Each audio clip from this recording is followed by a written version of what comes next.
Neste jogo de futebol está em campo a cúpula da Igreja Universal do Reino de Deus. No intervalo do jogo, o bispo Edir Macedo reúne os seus pastores e ensina as táticas para iludir o povo. Nós vamos agora, infelizmente, ajudar na obra de Deus, honrar o Senhor e tal. Assim, sabe? Como humilde. Não pode ser assim, você tem que chegar e se impor. Ó, pessoal, você vai ajudar agora na obra de Deus. Se você quiser ajudar, amém. Se não quiser ajudar, Deus vai ajudar outra pessoa para ajudar, amém. Entendeu como é que é? Se quiser, bem, se não quiser, que se dane. Ou dá ou desce. Entendeu como é que é? Agora, é isso aí. Onde eu tava abrindo assim? É, porque aí o povo vê coragem em você. O povo tem que ter confiança. O povo tem que ter confiança. Se você mostrar aquele xoxo, né? Aquela maneira xoxa, o povo não vai confiar em você. Você tem que ser o super-herói do povo. Exatamente, você tem que ser o super-herói. Ó, pessoal, nós vamos fazer isso aqui, é o grande desafio. O valente, o macho. É agora, eu fiz isso. Eu peguei a Bíblia. Oh, Deus, honra essa palavra, então joga-nos fora aí, gente. Acaba a Bíblia. Lá mesmo, joguei a Bíblia assim. Jogando nos Estados Unidos a Bíblia? No chão, assim, na televisão também. Esta gravação foi feita pelo pastor Carlos Magno, dissidente da Igreja Universal do Reino de Deus. Quando houve esta reunião em Salvador há 5 anos, o pastor Carlos Magno era um dos homens mais ligados ao bispo Edir Macedo. O pastor Carlos Magno ficou 10 anos na Igreja Universal. Foi substituto do bispo Edir Macedo na direção-geral da igreja em São Paulo. Aqui, ele aparece pregando para uma multidão ao lado do bispo Macedo. Por que o senhor saiu da Igreja Universal do Reino de Deus e decidiu denunciar o bispo Edir Macedo? Porque a Igreja Universal do Reino de Deus, ela se caracteriza por 2 períodos distintos. O primeiro período, seus primeiros 8 anos de vida, quando ela era uma igreja absolutamente espiritual, seguia uma linha, toda ela voltada para os ensinamentos bíblicos. E um segundo período, quando ela passou a ser uma igreja detentora de um poder financeiro, quando o bispo Edir Macedo descobriu o poder que o dinheiro traz, e aí desviou-se dessa conduta espiritual e passou a dirigir a igreja de uma maneira absolutamente mercantilista. As reuniões, como essas imagens provam, já não eram mais aquelas reuniões espirituais cuja preocupação era a vida espiritual do povo, os milagres que Deus operava naquela época, mas a preocupação passou a ser tão somente sobre a arrecadação e como arrecadar cada vez mais. Então isso chama atenção. Pô, esse aí, esse briga com Deus mesmo. Esse aí, entendeu? Cuidado, hein? Aí o que o pessoal, peraí, não vem como fala. Aí vem o pessoal, pô, então tem aqueles que são tradicionais.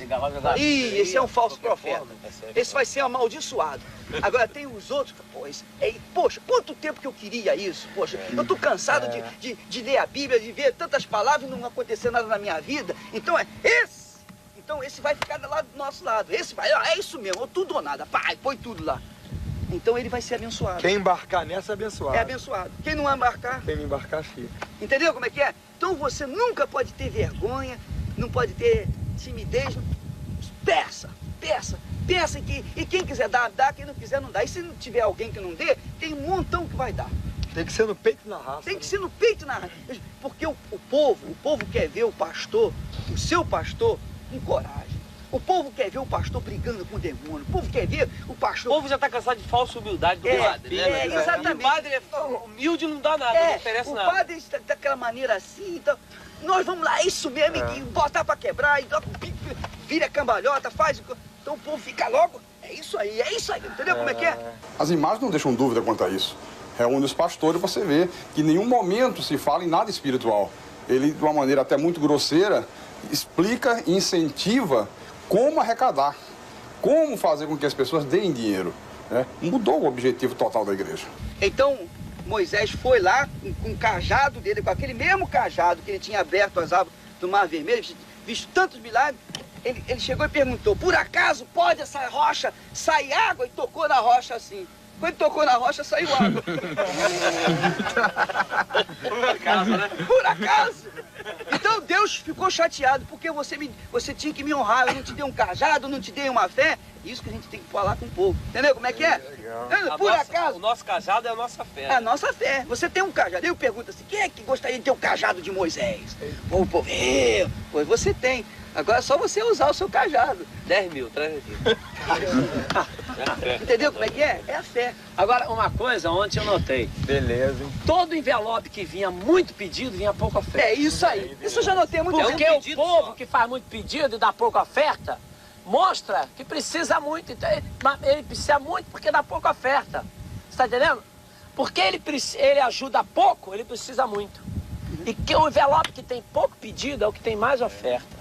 Por quê? Porque ele é um cara abençoado, ele não está precisando muito, ele só tem mais para agradecer. Todos concordam porque esse espírito de mercantilismo passou a ser uma constante dentro da igreja. A gente poderia fazer o seguinte também, para dar oferta, para dar envelope em branco. Se a pessoa não bota nome, não bota endereço, não bota nada.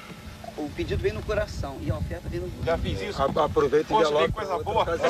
Agrada do Senhor e satisfaz o desejo. É uma coisa lá, eu estou recebendo oferta até hoje.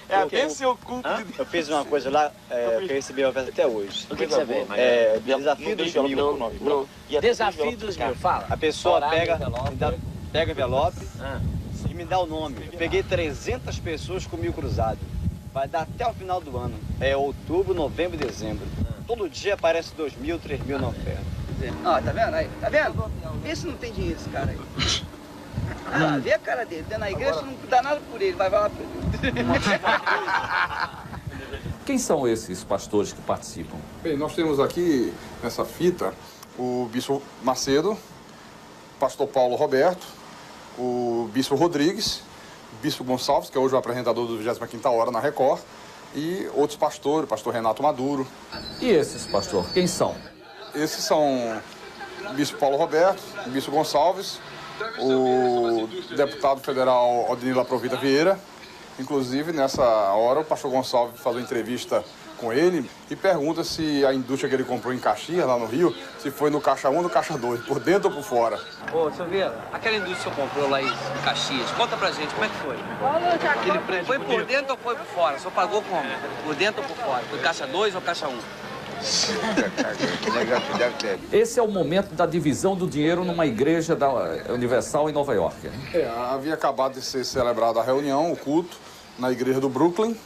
E a primeira coisa que o bispo Macedo fez, você pode ver, foi ir para os fundos da igreja. Como não tinha mesa, a igreja era recém-inaugurada, então coloca o dinheiro no chão. E a primeira preocupação era contar, porque ele fazia questão de levar com ele para a casa dele. Tornou-se uma obsessão o dinheiro. Essa festinha aí parece no corredor de um hotel, né? Isso aí é num hotel em Jerusalém. E a prova de como começou a haver uma degradação espiritual na igreja. Ô, garotão, pô, vou tirar a roupa, hein, malandro? Ó, o problema é o seguinte, ó. Ele vai passar lá, não. Ele vai passar em cima daí.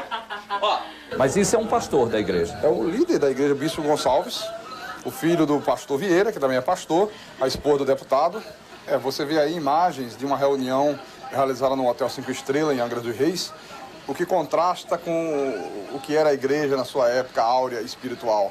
Quando queria reunir os pastores, se fazia na própria sede da igreja. Até um lanche que era servido era tudo da maior simplicidade, porque havia um respeito para com o dinheiro doado, que era um dinheiro sagrado para Deus. Depois que ele mudou essa visão, passou a ser feito em hotéis 5 estrelas, grupos de mais de 100 pessoas, gastos com lanchas, com iates, convidados ilustres, deputados, tudo isso com dinheiro da igreja. Quem é esse que está nadando em Angra dos Reis? Esse é o bispo Sérgio von Helder, que há poucos dias se tornou uma figura tão polêmica no Brasil, por aquela infeliz atitude de chutar uma imagem dos católicos. E está aí ele se deliciando das belezas de Angra dos Reis, o deputado Odenilo Aprovita Vieira, Esse que pulou na esse que pulou na água, está aí na água. E tudo isto, toda essa mordomia, às custas do dinheiro do povo.